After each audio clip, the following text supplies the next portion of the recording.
श्री सच्चिदानंद सद्गुरु साईनाथ महाराज की जय। साई शक्ति में भक्त मंडल में आगे की कथा। उन दिनों जब तात्या साहेब पंढरपुर में उप न्यायाधीश का कार्य कर रहे थे, उनके सामने बिठोवा मंदिर में आरती के अधिकार से जुड़ा एक उलझा हुआ मामला सुनवाई के लिए आया। तात्या साहब ने सभी पक्षों को सुनने के बाद उस मुकदमे का सटीक फैसला दिया, जिसकी सर्वत्र प्रशंसा हुई, लेकिन यह उपलब्धि उन्हें कोई खुशी नहीं दे सकी। इस प्रसंग के बाद उनका मन उचाट हो गया और वे न्यायाधीश के पद से मुक्त होने के लिए बेचैन रहने लगे। तात्याबा ने तत्काल छुट्टी का आवेदन दिया और विश्राम के लिए सपरिवार शिरडी आ गए। जब वे मस्जिद में दर्शन के लिए पहुंचे तो बाबा ने पहले उन्हें प्रेम से निहारा और फिर नितांत आत्मीय भाव से बोले, तात्याबा, अच्छा हुआ तुम आ गए। यहाँ कब तक रहोगे? तात्याबा ने अपने मन की मुराद बताते हुए तत्काल कहा, अब मेरा इस जगह को छोड़कर जाने का मन नहीं है। अब आप मुझे यहीं रहने दीजिए। कोर्ट में मैंने विट्ठल के केस का फैसला सुना दिया है।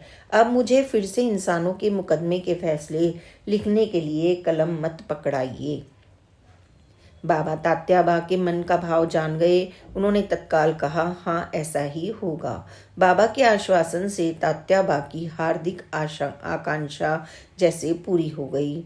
उन्होंने नौकरी से त्याग पत्र देकर शिरडी में ही स्थायी रूप से बसने का निर्णय ले लिया। बाबा और तात्याबा के रिश्ते की गहराई को समझना किसी के लिए संभव नहीं था। तात्याबा पूर्णतः बाबा की भक्ति में समर्पित थे। वे निरंतर बाबा का स्मरण करते और उन्हीं को अपना आराध्य देव मानते थे। बाबा भी तात्याबा से बहुत प्रेम करते थे और उन्हें प्रेम से महातारा कहकर बुलाते थे। यद्यपि तात्याबा उम्र में बाबा से बहुत छोटे थे और अभी प्रौढ़ा अवस्था में ही थे, लेकिन फिर भी बाबा उन्हें बूढ़ा आदमी ही कहते थे।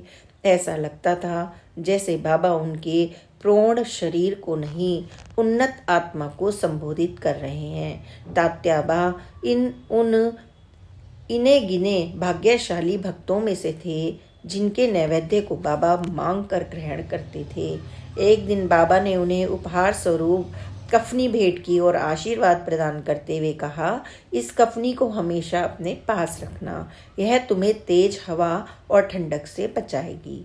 तात्याबा ने अपने जीवन का सारा भार बाबा को सौंप दिया था और बाबा ने उन्हें न केवल संसार के ताप तपिश से बचाया, बल्कि अपना हृदय हार भी बनाया।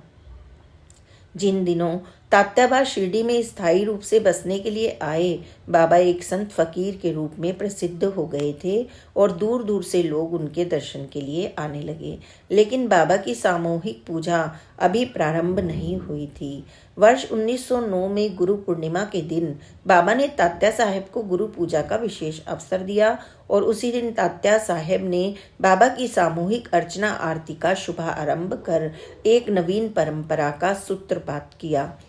संयोगवश उन्हीं दिनों अनायास ही तात्या साहेब की भेंट बाबा के दर्शन के लिए आए हुए अपने स्कूल के सहपाठी नीलकंठ रामचंद्र सहस्त्रबुद्धे से हुई।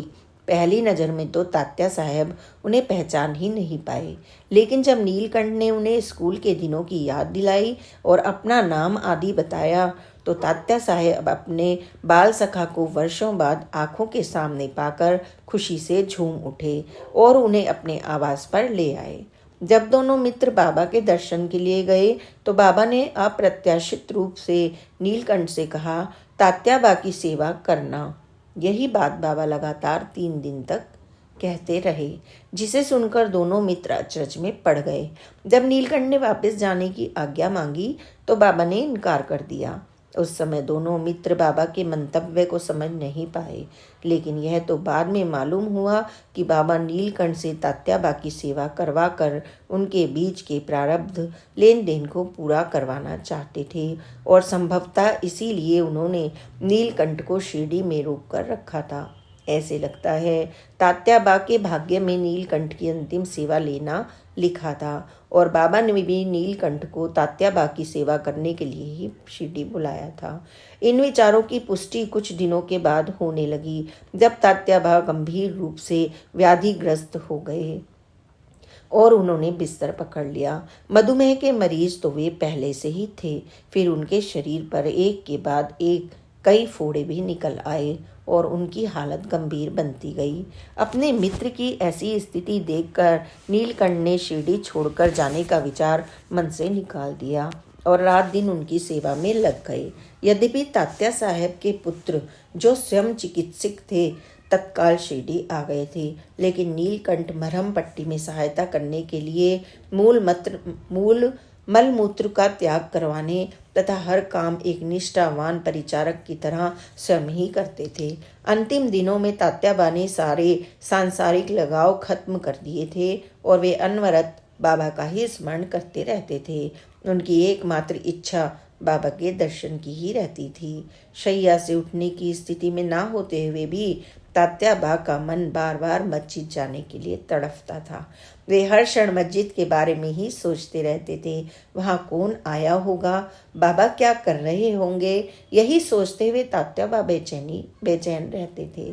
मस्जिद के समीप होते हुए भी वहाँ न जा पाने की विवशता उन्हें कचोटती थी। इधर बाबा भी तात्या साहब को लेकर चिंतित थे और निरंतर उनके हालात की जानकारी लेते रहते थे।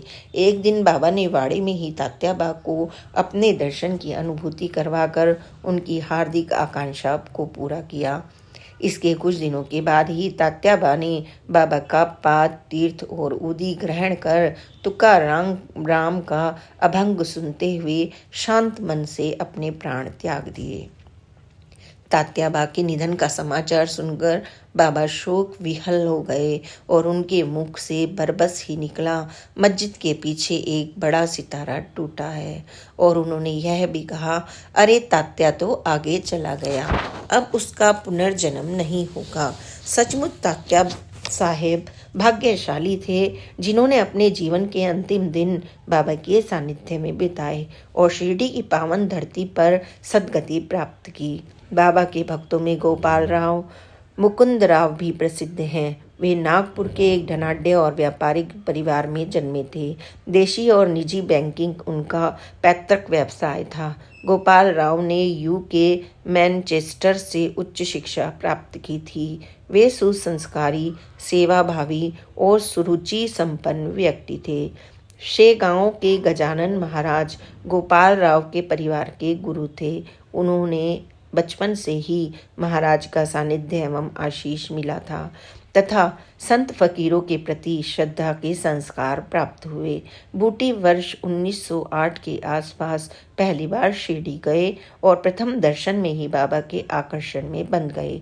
बूटी बाबा के निष्ठावान और विनयशील भक्त थे। वे लगभग एक दशक तक बाबा के निकट सानिध्य में ही रहे, लेकिन उन्होंने कभी नजरें उठाकर बाबा से बात नहीं की।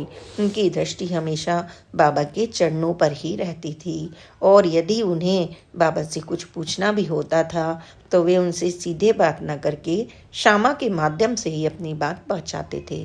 बूटी की गिनती बाबा के मौन एवं नम्र सेवकों में होती थी। बूटी का पूरा परिवार बाबा के प्रति श्रद्धानत था। वे अपने स्वजनों के साथ प्राय शिरडी आते रहते थे। बूटी ने अपने परिवारजनों के रहने के लिए शिरडी में दागड़ी वाड़ा बनवाया था, जो बाद में बाबा का समाधि मंदिर बना।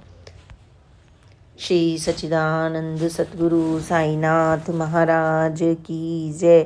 बाबा की प्यारी प्यारी लीलाओं को सुनने के लिए please like, subscribe and share this channel. Om Sai Ram, जय साई राम, ओम साई राम।